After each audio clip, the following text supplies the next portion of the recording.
நம்ம சேனலில் பயோகிராஃபிலாம் பார்க்குறோம். அந்த வகையில் இன்றைக்கி யாரோடைய பயோகிராஃபின்ட்டு எல்லோரும் தம்பு வச்சு கெஸ் பண்ணியிருப்பீங்க.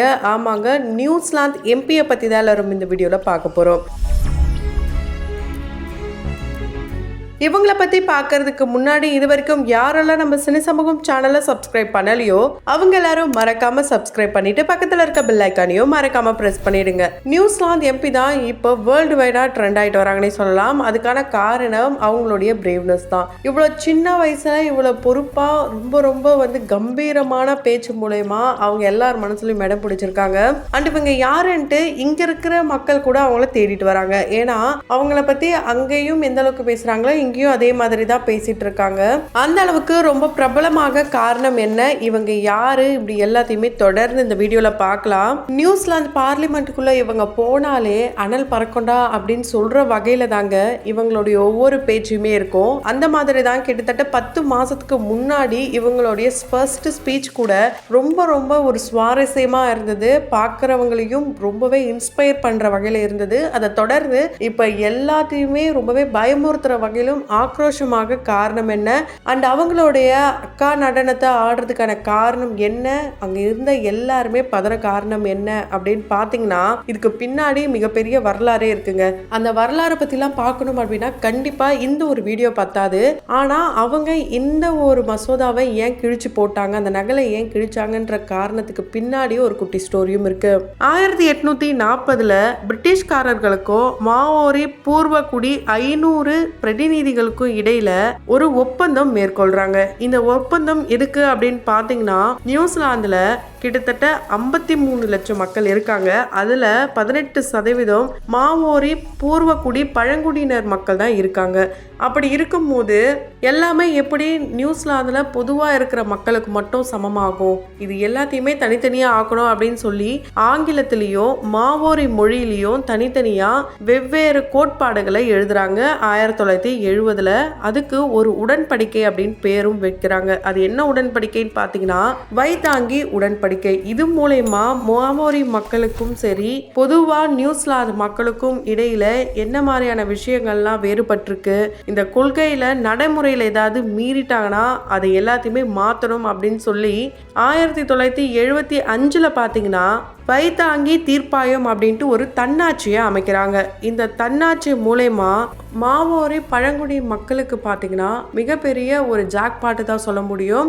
அவங்களுக்கான உரிமை குரலை அவங்களே கேட்கலாம். இது எல்லாத்தையுமே கிட்டத்தட்ட 170 வருஷமாவே அவங்க தனக்கான உரிமைகளை கேட்டு போராடிட்டு தான் வராங்க.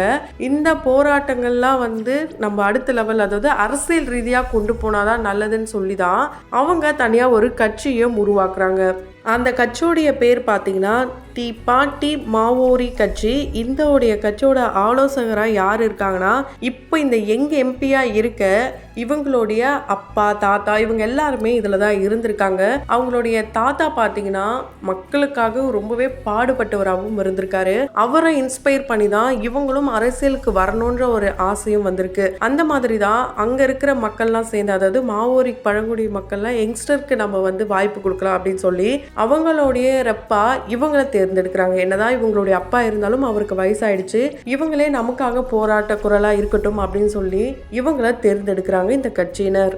ஸோ எங்க எம்பியா தெரியும், இவங்களுடைய ரியல் நேம் ஹானா ரவித்தி பைபி கிளார்க். இவங்களுக்கு வயசு 22 இப்போ ஆகுது. ஆனால் இவங்க இந்த எம்பியா தேர்ந்தெடுக்கும் போது வயசு 20 வயசு தானாங்க, 7 மாதங்கள் தான் ஆயிருந்ததாம். ஆனால் இவங்க 21 வயசுன்ட்டு பொய் சொன்னதாக கூட இவங்க மேலே சின்ன கான்ட்ரவர்சி கூட இருக்கு. இவங்க பார்த்தீங்கன்னா இவங்களுடைய அம்மா மாவோரி கம்யூனிட்டியை சேர்ந்தவங்களாம். இவங்களுடைய அப்பா இவங்க எல்லாரும் சேர்ந்து நிறைய பிஸ்னஸ்லாம் பண்ணியிருக்காங்க. அதில் இவங்க ரொம்ப பிடிச்சது பார்த்தீங்கன்னா கார்டனிங், அதுவும் இல்லாமல் விவசாயமும் ரொம்ப ரொம்ப பிடிக்கும். இவங்க கம்யூனிட்டிக்காகவே கிட்டத்தட்ட ஒரு 4-5 வருஷமா இவங்க மட்டுமே வெஜிடபிள் கார்டன் வச்சு நடத்திட்டு வராங்க. இவங்க 5 வருஷத்துக்கு முன்னாடி ஸ்டூடெண்ட்ஸ்லாம் இன்ஸ்பயர் பண்ணுற வகையில் இவங்களுடைய ஹாக்கா இந்த டான்ஸ்லாம் ஆடி அவங்கள ரொம்பவே உற்சாகப்படுத்தியிருப்பாங்க. அதையே ஒரு சிலர் ப்ரொட்டஸ்ட் அப்படிலாம் கூட சொன்னாங்க. ஸோ இவங்களை தேர்ந்தெடுத்துட்டாங்க. 2023 எலெக்ஷன் நடக்குது நியூசிலாந்தில்.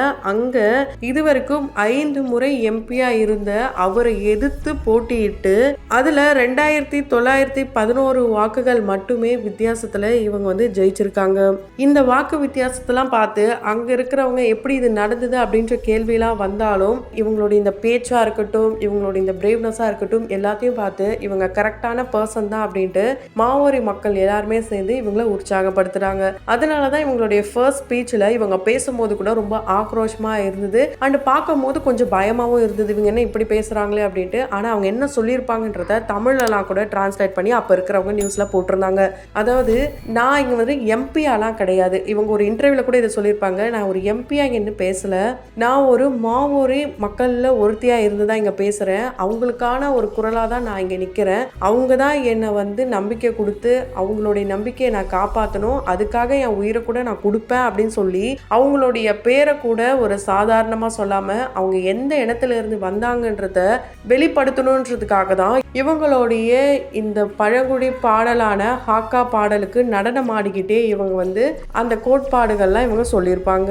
சரி, இதெல்லாம் ஓகே, இப்போ ஏன் இவங்க வந்து அந்த மசோதாவுடைய நகலை கிழிச்சாங்க அப்படின்னு கேட்டிங்கன்னா, இப்போ இந்த தீர்ப்பாயத்தில் ஒரு பில் வந்து கொடுத்துருக்காங்க. அதாவது நியூசிலாந்து பார்லிமெண்ட்டில் ஒரு ட்ரெடிஷ்னல் ஷவுட் தான் நடந்திருக்கு. இந்த ட்ரெடிஷ்னல் ஷவுட்கான ரீசன் வைத்தாங்கி இந்த உடன்படிக்கையில் மாற்றம் கொண்டு வரணும், இந்த மாற்றத்துக்கு யாரெல்லாம் வந்து ஓகே சொல்கிறீங்க, நீங்கள் வந்து ஓட் போடலாம் அப்படின்னு சொல்லி அந்த பார்லிமெண்ட்டில் ஓட் கேட்க ஆரம்பிக்கும் போதே அந்த மசோதாவை வந்து நாங்கள் ஏற்றுக்க மாட்டோன்றத எதிர்ப்பு தெரிவிக்கிற வகையில் தான் அவங்க அந்த நகலை கிழிச்சது மட்டும் இல்லாமல் அவங்களுக்கு சப்போர்ட் பண்ணுற வகையில் அங்கே இருந்தால் ஒரு சில எம்பிக்கள் இவங்க கூட சேர்ந்து ஆக்கா டான்ஸ்லாம் ஆடிருப்பாங்க. இந்த ப்ரொட்டஸ்ட் பார்லிமெண்ட்ல மட்டும் இவங்க நடத்தல, இவங்களோட இந்த செயலை பார்த்து இந்த பழங்குடி மக்களுக்காக நாங்களும் ஒன்று சேர்றோம் அப்படின்னு சொல்லி பழங்குடி மக்களை சேராத பல நாட்டில் இருக்க மக்களும் அண்ட் நியூசிலாந்துல இருக்கிற ஒரு சில மக்களும் சேர்ந்து இப்போ என்ன பண்ணியிருக்காங்கன்னா அமைதி போராட்டத்தை நடத்திட்டு வராங்க. நியூசிலாந்துல ஒரு பகுதியில இருந்து நியூசிலாந்தோட கேபிட்டல் வரைக்குமே நடந்தே போறாங்க. கிட்டத்தட்ட 10 நாளாவே இந்த போராட்டங்கள் நடந்துட்டு வருது. இதுக்கு பல நாடுகள்லயும் ஆதரவு தெரிவிக்கிறாங்க. இதெல்லாம் பார்க்கும்போது அன்றே கணித்தார் கமல் சார் அப்படின்ட்டு சொல்லப்படுது. அதுக்கு காரணம் என்னன்னா, பம்பல் கே சம்பந்தம் இந்த படத்துல கமல் சார் சகல கலா வல்லவனே இந்த பாடல்ல ஒரு போர்ஷன் பார்த்தீங்கன்னா இந்த பழங்குடி மக்களோட இந்த நடனமான ஆக்கா நடனத்தை ஆடி அவர் ரொம்பவே ஆக்ரோஷமா அந்த போர்ஷனை பண்ணியிருப்பாரு.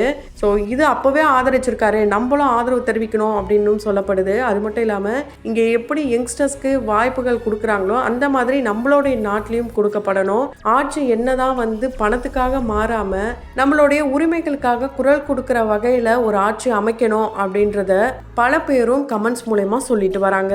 அந்த வகையில் நியூசிலாந்தோட யங் எம்பியை பற்றி நீங்கள் என்ன நினைக்கிறீங்க? உங்களுடைய கருத்துக்களை மறக்காம கமெண்ட் பாக்ஸில் கமெண்ட் பண்ணுங்க. தொடர்ந்து பயோகிராஃபில் பார்த்து என்ஜாய் பண்ணணும்னு நினச்சிங்கன்னா உடனே நம்ம சினி சமூகம் சேனலை சப்ஸ்கிரைப் பண்ணிட்டு பக்கத்தில் இருக்க பெல் ஐக்கானையும் மறக்காம ப்ரெஸ் பண்ணிடுங்க.